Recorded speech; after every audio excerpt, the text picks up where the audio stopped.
Hello, everybody. I'm Deb Coviello, the Drop-In CEO, and welcome to another week of Live Talk Media, where Deb jumps on here and tries to provide her best insights and inspiration for C-suite leaders, because I want you to navigate your challenges, your opportunities with confidence. But this week, we're going to just start off with a little bit of humor. As you can see, I am no longer a basement dweller. Some of you might have tuned in last week. This background, this beautiful background of my office was not the scene of my last weekly live talk media. I was banished to the basement, for which I had a virtual background. My dear husband is renovating the second floor of our home, and we had hardwood floors put in my office, for which I couldn't occupy it. And I still had business to conduct. So I went to the basement. I had a very nice virtual background for this live talk media. I pushed the button, I went live, and next thing I know, the entire virtual background disappeared, and there you could see my basement. And in that moment, there was shocked. There was shock and awe, and I had a moment to decide whether I say sorry, never mind, and end the live event, or continue and go with it. Well, so as you see, I was a good sport, and I said life happens, and I went with it. But anyway, we are back up in our office, our main studio. Wednesday, we're having new carpeting put in, and yes, my life will be disrupted again, but we will make it work. The point being is that life is a little bit better this week. Last week, we didn't have the most effective communications. Husband told us what the change was. My daughter nor I realized what the impact was. And so that was a lesson last week. And you may have two-way communication, but you need two-way understanding. So this week, we had deep conversations about when we were going to make the changes and what to expect and what did we need to change and understand on our side. So I think round two, we are going to be doing just fine as we move forward with these renovations so we can enjoy over the holidays. So that's a little bit about me. There's so much more going on in my life I'd love to share, but I want to keep this short and sweet and give you some value right now. I want to talk to you about a big scary topic. I call it corporate destabilization. Ooh, that sounds bad. Corporate destabilization is the act of businesses elevating highly talented people into leadership roles and are not equipped to lead. They might be able to manage, but we need leaders. And that's your legacy. When we as leaders do not take the time to properly elevate the talent in our organization and give them the tools that they need to be able to influence, to lead, and guide others, that is corporate destabilization. And let me explain a little bit more why this is important. So I know this happened to me. I was elevated from a manager of quality to a director of quality in a startup company. High five. I was excited. I was promoted. I was making more money, and I had this additional level of responsibility. The problem was there was nobody there to mentor me on effective communications, on influence, on how to communicate, how to message, how to manage difficult situations. Nobody was there to help me, and I'll quite frankly tell you, I crashed and burned. It was tough. It was really tough, but I rose above, and since then I studied everything I could to learn about leadership and have the right people around me to coach the right behaviors and skills so that I would be strong for my team. That's a problem in a lot of organizations, is that we elevate the people, but we don't set them up for success. And while you have these middle leaders but in title, but not fully equipped to lead. And when they don't have the behaviors and characteristics and provide the necessary support for the next level of people below and the next people of below that, what happens is people leave. People get disengaged. People start talking about the company in negative ways. We erode the culture. People leave. You have to replace with new people. We lose intellectual property. The manager or the leader gets frustrated. They're not functioning at their optimal level. And little by little, whatever you are trying to build in an organization and thinking you're doing the right thing by elevating those leaders is leading to the destabilization of your organization at the base.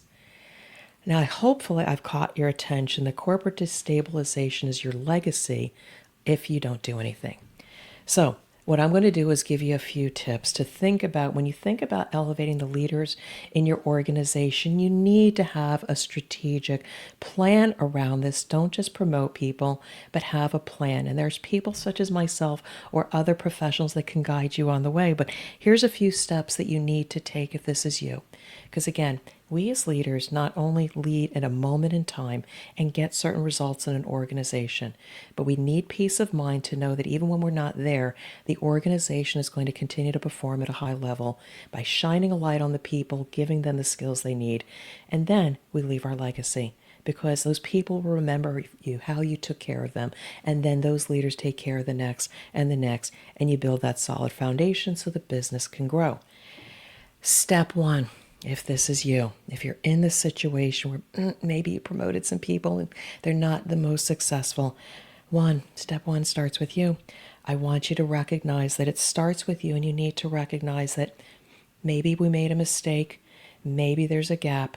We can recollect and restart what we did wrong and learn from it. That's what Agile's about, is do something and learn, and what can we improve. So recognize if it's a problem in your organization, just accept it, own it, take personal accountability. The next problem is that if you don't act, even if you're aware that there is a breakdown in elevating the leaders in your organization, failure to act is your legacy. Now, I'll say this before, I've said it again. I'm not trying to be a Debbie Downer. I'm just trying to have a conversation with you and make you realize that if you're structured in a way that you can't necessarily provide the skills to and learning opportunities for those leaders, you can recognize it, but failure to act is your legacy. And you don't want to be the reason for destabilizing your organization. Now, do you have the right resources? Look around you. Do you have the right resources within your organization? It doesn't have to all fall on you to work with these people, these managers, these leaders, to give them the skills that they need. And then the fourth thing I want to talk to you about is the courage to ask for help. I talk about this all the time. We have a lot of pride. We have our playbooks that have worked in the past, but some leaders fail to act, and they fail to ask for help. And then what happens is something that's simmering that you're dealing with, it simmers, and then it starts festering. It starts getting a little bit more smoky, and then it starts turning into a little bit of a fire, and the next thing you know, you're losing your talent. Have the courage to ask for help. It is a source of strength. It is the new leadership's tool to ask for help. And then, if you don't have anybody within the organization, and if you don't know anybody, oh my, this is something I learned the hard way. Leverage your network. A powerful network is going to come to you when you need the help. You have the courage to ask for help and bring people into the organization that can help coach the skills that your leaders need in order to sustain the business and leave the legacy with others in your care. So I'll just repeat this one more time. Recognize if this problem exists with you, and if it's not with you, is it with somebody else? Just know that if you don't act on this awareness, it's going to be a negative legacy for you. Get the resources that you need to be able to support the development of those essential skills. If you know they exist, have the courage to ask for help. It's noble and a strength. And if you don't have those people at your disposal, ask your network. They're going to come in and help you. Now, I want to offer this to you. I can be that resource to help evolve the leadership in your organization. But the other thing I offer to you is 450 people that I have interviewed on the Drop-In CEO podcast. They're all in my database. They're in my CR. And depending on whatever industry or function that you are having a little bit of uneasiness in your organization, contact me. I can go through this list and try to find the right people that might be the right partners for you. If not me, somebody else that understands your unique business, your unique situation or demographic. I'm here to help. I'm just here to help you succeed. As my mentor, Dave Hasse, said to me, all he wanted to do was see me succeed. And I'll say to you, I don't want you to struggle. I want you to spend more time doing the things you love to do for yourself, family, friends, and community. That's the Drop-In CEO brand. That is my promise. I want you to be able to sleep at night and realize peace of mind. So there you have it. That is Deb Coviello Live Talk Media. Those are my thoughts for you this week. I am going to be getting out of here real soon. My husband and I are going out for dinner to enjoy company with colleagues.